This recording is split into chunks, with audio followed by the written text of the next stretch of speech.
probably noticed I don't feel about that war the way we were told we were supposed to feel about that war, the way we were ordered and instructed by the United States government to feel about that war. You see, I'll tell you, my mind doesn't work that way. I got this real moron thing I do. It's called thinking. And I'm not a very good American because I like to form my own opinions. I don't just roll over when I'm told to. Sad to say, most Americans just roll over on command. Not me. I have certain rules I live by. My first rule, I don't believe anything the government tells me. Nothing. Zero. Nope.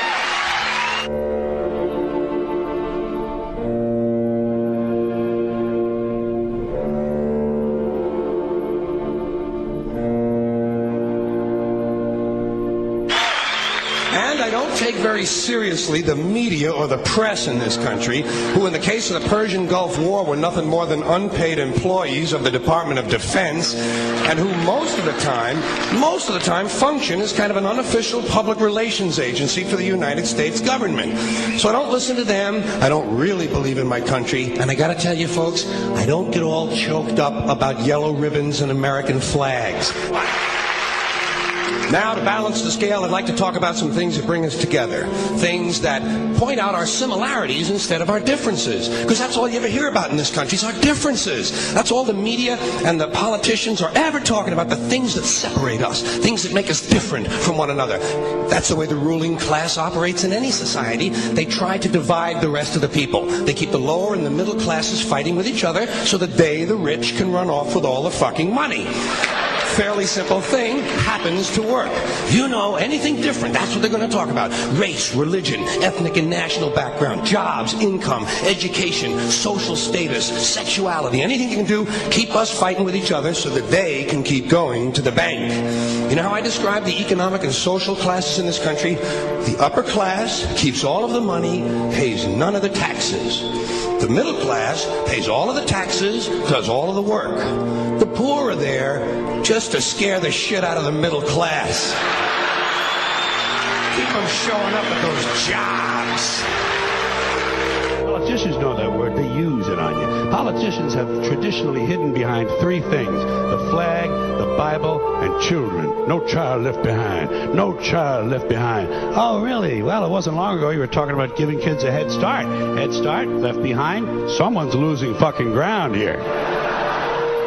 But there's a reason. There's a reason. There's a reason for this. There's a reason education sucks, and it's the same reason that it will never, ever, ever be fixed. It's never going to get any better.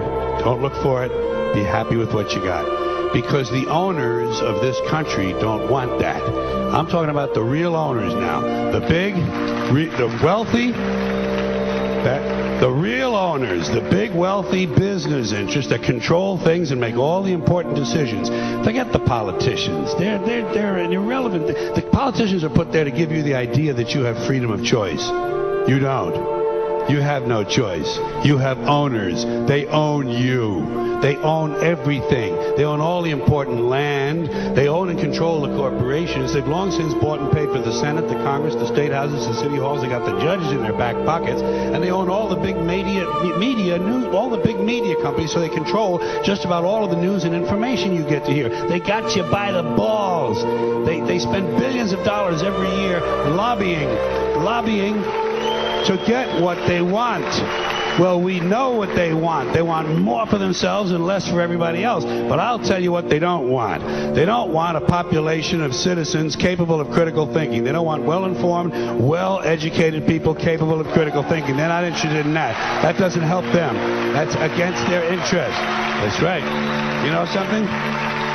They don't want people who are smart enough to sit around the kitchen table and figure out how badly they're getting fucked by a system that threw them overboard 30 fucking years ago. They don't want that. You know what they want? They want obedient workers. Obedient workers. People who are just smart enough to run the machines and do the paperwork, and just dumb enough to passively accept all these increasingly shittier jobs with the lower pay, the longer hours, the reduced benefits, the end of overtime, and the vanishing pension that disappears the minute you go to collect it. And now they're coming for your Social Security money. They want your fucking retirement money. They want it back so they can give it to their criminal friends on Wall Street. And you know something? They'll get it. They'll get it all from you sooner or later because they own this fucking place. It's a big club, and you ain't in it. You and I are not in the big club.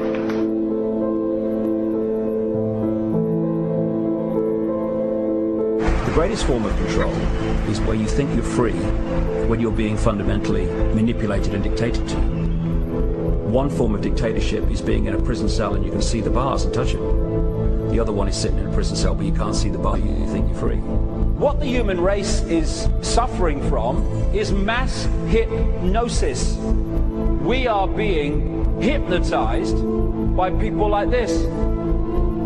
Newsreaders, politicians, teachers, lecturers. We are in a country and in a world that is being run by unbelievably sick people. The chasm between what we're told is going on and what is really going on is absolutely enormous. The greatest hypnotist on planet Earth is a oblong box in the corner of the room. It is constantly telling us what to believe is real. Historically, the control and manipulation of political opinion has been the Freemasons' main weapon in gaining control of countries and states. Once in control of the rulers and politicians of a country, laws and political structures could be changed in accordance with their agenda. However, since restricting the body does not necessarily mean restricting the mind, the Freemason recognizes that their plan for a global government hinges completely on subduing the masses to their agenda, and thus eliminating opposition to their cause. And the greatest threat to their plan, posing more danger than any army or law, is the threat of a free-thinking mind. In order to eliminate this threat and to achieve their objective, the Masons have set about the boldest plan ever devised: the complete control of every aspect of human life, your life. And the weapons they are using against you are in your very homes, entertaining you and your children, and gradually indoctrinating you without you even realizing.